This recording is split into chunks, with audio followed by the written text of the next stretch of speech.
All right. Good morning, everyone, and welcome to FWMD Live.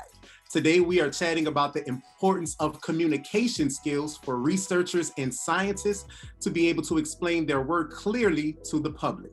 We have experts who will discuss a new communications training module created by the TCU and UNTHSC School of Medicine in collaboration with the American Heart Association that will help scientists and researchers develop those very critical communication skills. But before we get to that, we're going to begin with me.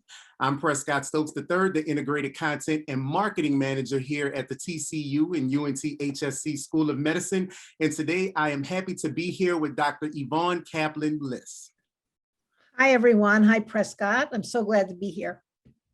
All right. Thank you, Dr. Kaplan-Liss. Now, I just want to let everybody watching know that Dr. Kaplan-Liss is a visiting professor here at the School of Medicine, and she is also a co-founder of the Compassionate Practice curriculum that is taught here to our medical students.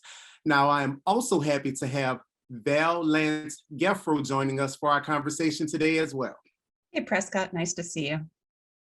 All right. Nice to see you too, Professor Lantz-Gefroh.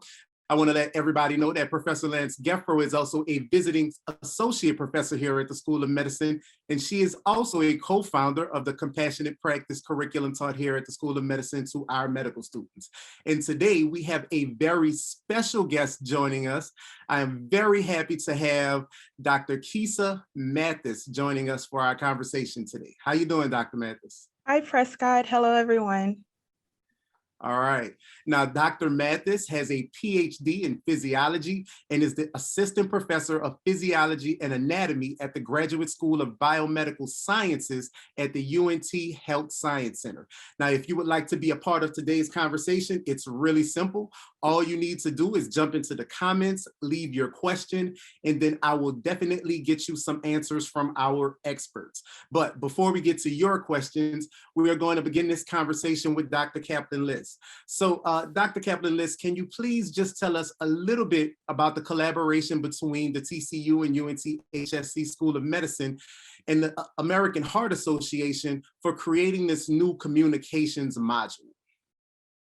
Yeah, the American Heart Association approached me a few years ago, actually, because they were interested in the curriculum we were developing at the School of Medicine and how it could be adapted for researchers. The compassionate practice curriculum we teach to our medical students and faculty for physicians, but the foundational building blocks of it can also be applied to researchers. The American Heart Association was very interested in it because of first of all, the national trend in science communication education, with the goal of their researchers that are funded by the American Heart Association, for them to be able to communicate the impact of their work to the audiences, to all audiences, actually. It was initially just intended for their funded researchers, and now it's going to be available via the American Heart Association website to all that are members of American Heart and non-members as well. All right, that sounds fantastic. And as we go along in our conversation, we have pinned the link to get everyone to that communications training module in the comments. It should be at the very top if you see it, so that can get you more information about it. But we're going to continue this conversation because we are still currently in the COVID-19 pandemic, and the interest from the public has increased in scientific discovery, like more recently than it has been probably in a couple of decades. So I think having the idea of having a communications module that highlights the importance of clearly communicating some of this very complicated research is really important, right, Dr. Kaplan-Liss? Yeah, it's so important.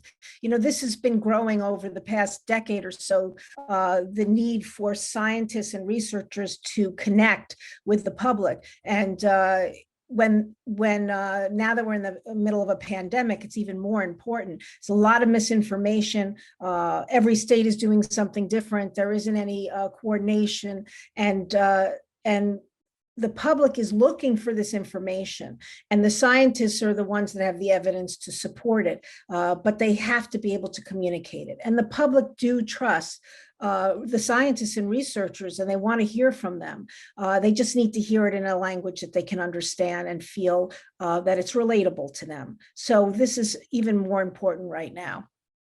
Yes, language is a really, really important part of in simple language is a really, really important part of making sure people can understand the concepts and ideas that a lot of these scientists and researchers are bringing to the table. So I just want to let everyone know, if you just tuned in, you're watching FWMD Live, and today we are having a conversation about a new communications training module called The Heart of Communicating Science.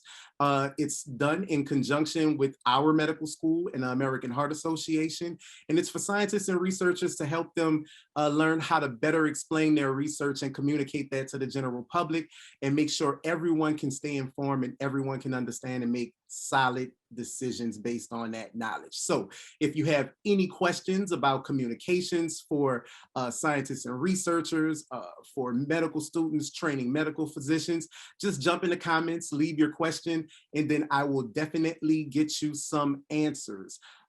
So now I'm gonna just talk a little bit about how these video communication modules actually work. So Professor Lantz-Gefroh, you have a theater background and really, really in-depth theater training. And this has classic theater techniques incorporated into all three phases of the video module. Can you just tell us a little bit about those three phases and what they entail?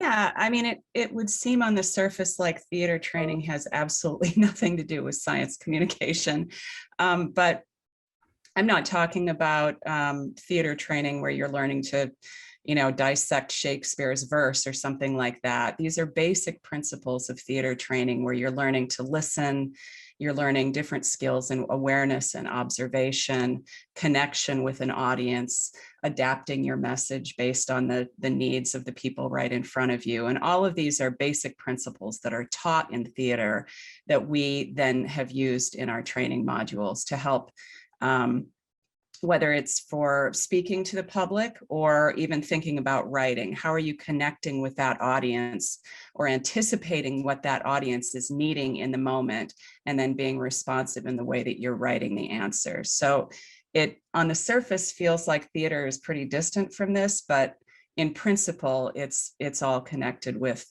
connection to the self and connection to the audience. And Professor Lantz-Gefroh, when we talk about the portion of it that is speaking and writing courses, now obviously physicians and scientists, they spend a lot of time writing, right? They have to write a lot about their work and their research to make sure their peers understand what they're doing, and also to get buy-in from their peers to help support their research.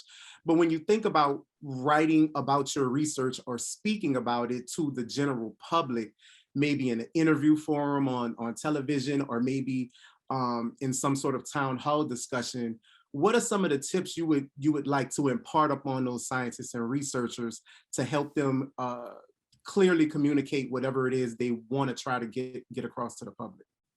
I think the problem that we all sort of suffer from is something called the curse of knowledge. It was a term that was coined by the Heath brothers in this amazing book called Made to Stick. And it's when you get to know something so well, you can't remember what it was not to know. And so the process that we take people through in these modules is to step back from what your frame of reference is and think about those moments before you knew. What motivated you in the first place to be interested in that thing? Because that initial motivation can be a place of common ground that lay people can connect with. And it's a problem we all struggle with. We can't see the forest for the trees.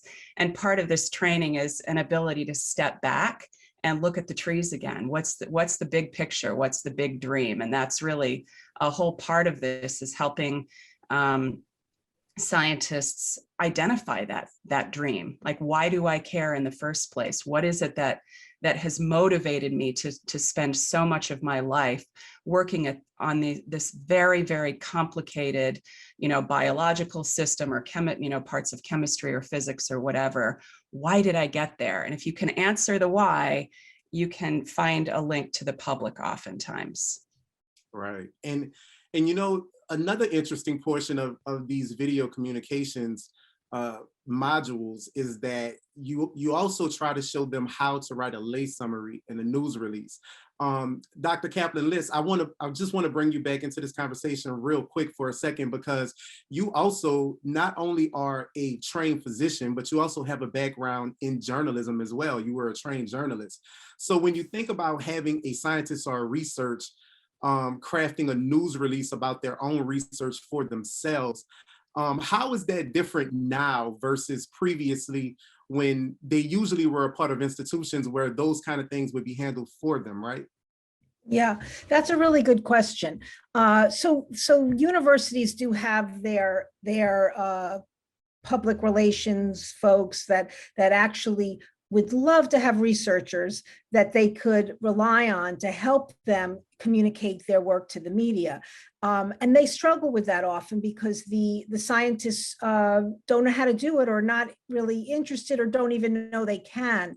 And it's a really good tool for the researchers to help with their institution to promote their work. But also they can start promoting themselves, right? Every researcher now has a social media page, or trying to connect outside with the public. So this is a really good tool, not necessarily to actually submit a news release, but to organize your thoughts the way the public would like to hear it, needs to hear it, and the way journalists actually connect with the audience.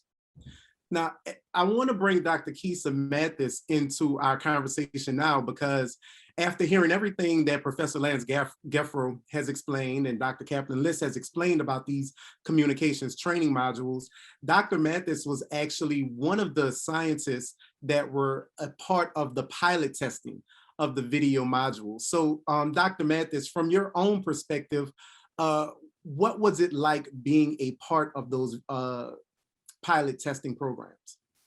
Yes, so excuse me, first I must say that this was awesome. It was so awesome to work with Val and Evonne. I teased that it was like a therapy session. They were the therapists that made me understand, and it made me be able to verbalize why I do what I do and why I want to do what I do. So they really helped me get to the big picture. So that was a very good part of this whole experience.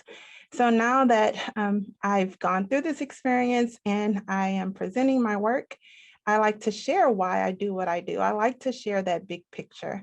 So I'm constantly thinking about making sure to describe my work at the 8th grade level to ensure understanding. And then I ramp it up depending on the audience if necessary. So, I try to relate it to something in real life. I think Val and Evonne did a great job of making me know how important that was. We talked about providing analogies and to make things easier for people to understand. So I have one example. For example, I study stimulation of the vagus nerve and how if you stimulate the vagus nerve, you can reduce inflammation. So that's a mouthful for a scientist. Many scientists in the audience may get that.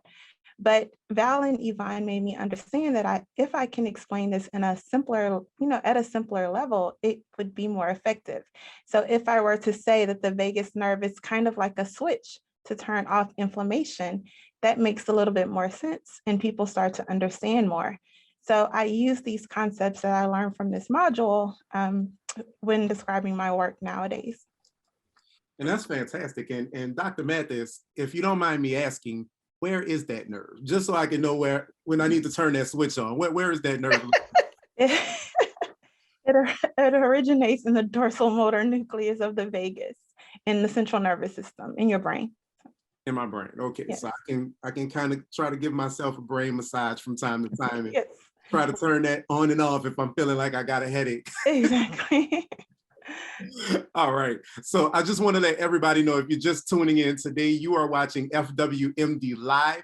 And today we are having a conversation about a new video communications training module called The Heart of Communicating Science, which is created in conjunction with our medical school and the American Heart Association. And it is available to all scientists and researchers to help them learn how to present their work and explain their work in simple terms for the general public. If you have any questions about communications for scientists or physicians or medical students, even, jump into the comments, leave your question, and then I'll make sure our experts can get you some answers to your questions. So Dr. Mathis, I just want to kind of stick with you a little bit longer in this conversation. You talked about a lot of the things that you started doing and some of the tips and tricks. Was there a part of the module is broken down into 3 sections: speaking and writing courses, then another about speaking plainly about your work, and then a third about writing a lay summary and a news release. Was it any one of those parts that you felt were most useful for your scientific research? And so I actually think the most useful part for me was the preparation phase, the pre-questions that they actually, gave me that made me sit down, start to think about the work. Why am I doing it? Answering these questions like, what is the goal of your work? What is the main point? What is the point you want your audience to figure out from your work? What is the big idea? Why does it all matter? When all of these questions, when I had to sit and really answer all of these questions, it added purpose to my work. And it started to challenge me to be able to perfect the description depending on my audience. So I think the preparation phase was the best. And all of the modules are great, but when you have to sit down and really think it through, I think that's when it's most effective. All right. And, Dr. Kaplan-Liss, I heard her say earlier when she was answering a question that she said she had to remind herself that I need to speak about this as if I was talking to an 8th grader. And I used to make sure I use really simple words and analogies that people can understand. For you as an educator, and then also as a physician, and also as a journalist, how great does that make you feel to hear a scientist kind of step back and have those thoughts pop in their head when they're thinking about talking about their work? Yeah, I mean, it's very exciting. We've been doing this for more than a decade, and we've heard that it transforms the researchers and the physicians. And I used to be in the weeds myself. It's very hard when you're so passionate about your work, as Dr. Mathis clearly is, very hard to take that moment to step back and to see the big picture. That's a real skill that took me a lifetime to learn. And it's a journalism skill, the big picture, bottom line up top, and then figure out how are you going to relate that to your audience. And it's not just being simple. It's not necessarily simple language. It's just, the language that somebody else uses and understands, like a mechanic, they have a whole nother language that I don't understand, and they'll connect with me using analogies, like you just said, and other ways, but it's not necessarily dumbing it down or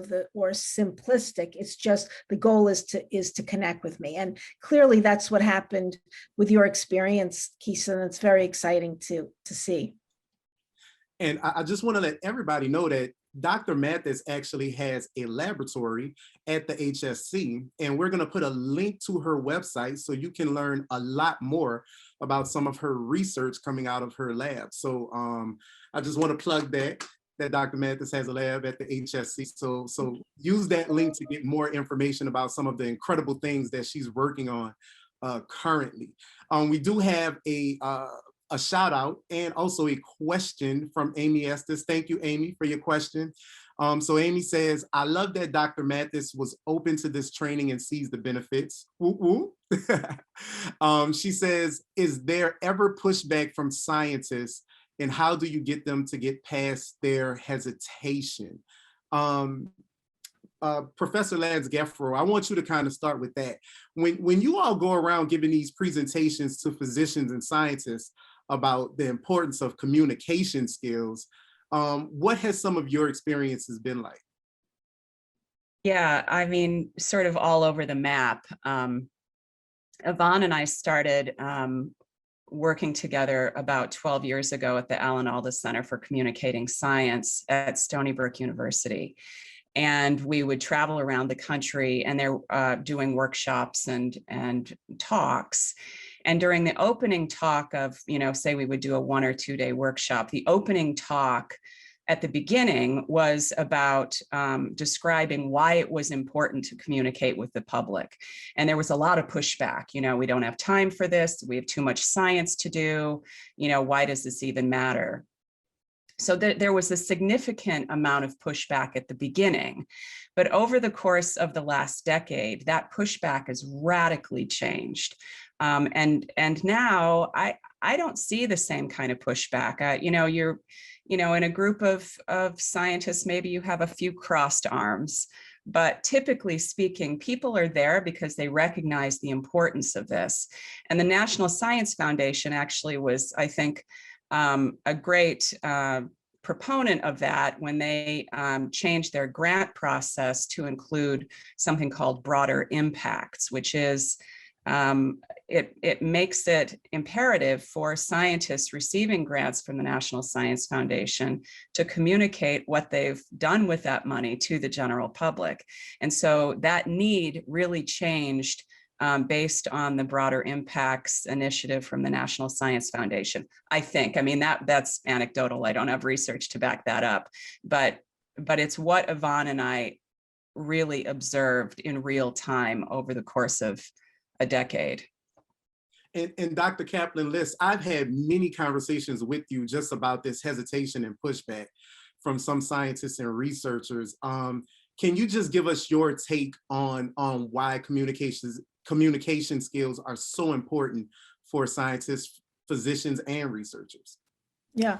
So, the old world of research was very siloed. They were working in their own world, speaking the same language as their colleagues in the same discipline. But interdisciplinary work started to evolve, and is really much of the research going on right now. And believe it or not, even just because you're a researcher doesn't mean you understand the language of another discipline. So it's not only talking to the public, it's being able to effectively communicate with your colleagues working on the same project. And funders want to see that they can work together and get the results that they're funding. So that is crucial. And like we discussed already, the public does want this information. And if they're not going to get it from the researchers in a way that they can understand, they're going to search elsewhere in social media and other platforms that may not be evidence-based, and get their answers that are not necessarily what they should be doing or how they should be acting, depending on where they're getting this information from. So it's crucial. I think it's an obligation of a scientist and a researcher, from my opinion, to reach outside of their world, outside of their discipline, to connect with other researchers and the public. And Dr. Mathis, since you have been a part of the Heart of Communicating Science and taken the video module training, have you had any pushback from scientists when you try to present ideas in this way, or maybe give them suggestions on better ways to present their own research? No, I have not had any pushback to date. And I don't think that I will get any pushback, because I think scientists understand how important it is for us to be able to communicate and get the word out about our research. I mean, that's the goal of many sciences. We're all trying to get better at this moment. And so I even, during my lab meetings, I use some of the techniques that I learned from Val and Evonne in this module, and I use it to train my students, because I think it's important for them to be able to communicate their science as well. So, I'm going to spread the word as much as I can. I think this is an important concept, and I think that all scientists should be able to verbalize their science. All right, so if you're just jumping into our conversation, you are watching FWMD Live, and today we're having a conversation about communication skills for scientists and researchers, and the importance of having good communication skills to communicate their research and science to the general public. Now, there's a new video communications training module called the Heart of Communicating Science. It's put together by our medical school in collaboration with the American Heart Association. And we have a link pinned to the top of our comments where you can get more information about that video training, that communications video training module. What I want to do is just talk a little bit about the communications training that our medical students are getting here at the TCU and UNTHSC School of Medicine. So it is integrated into all 4 years of their learning with us. Dr. Kaplan-Liss and Professor Lantz-Gefroh are the creators of the compassionate practice curriculum that we are teaching.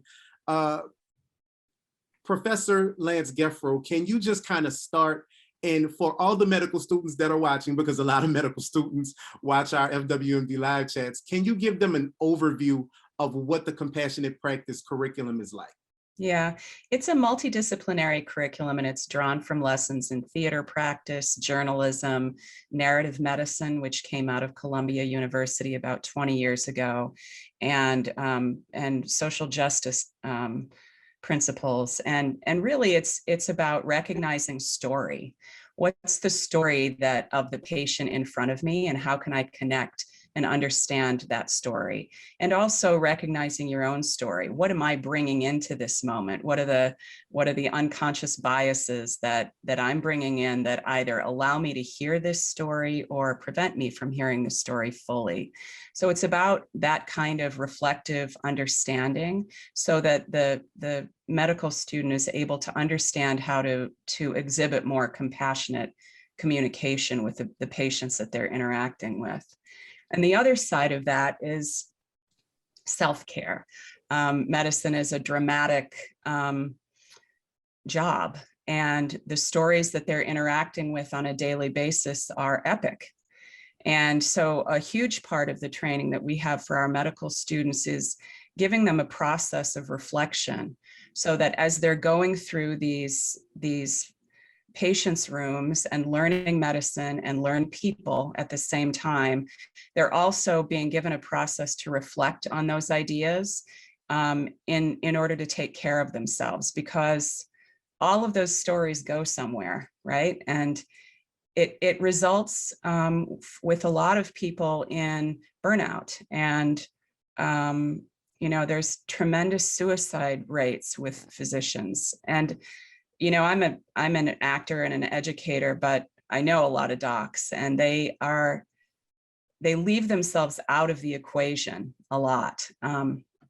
They don't include themselves as part of the story and recognize their own needs in light of that. And so the process that we're teaching our students is really about recognizing your own story in the midst of this and how these things are impacting you, so that you have a process to work through it before you get swallowed by it. And that's, that I think is really the thrust of what our training is that process of connecting with the self and with others. And it's so wonderful and beautiful to hear you explain, exactly what it entails. And I've had so many conversations with our second year medical students, our first year medical students.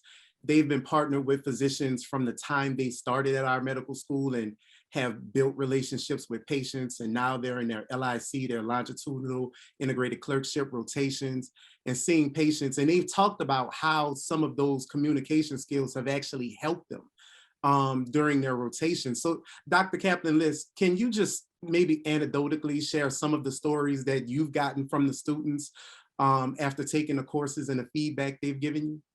Sure. A lot of light bulb moments.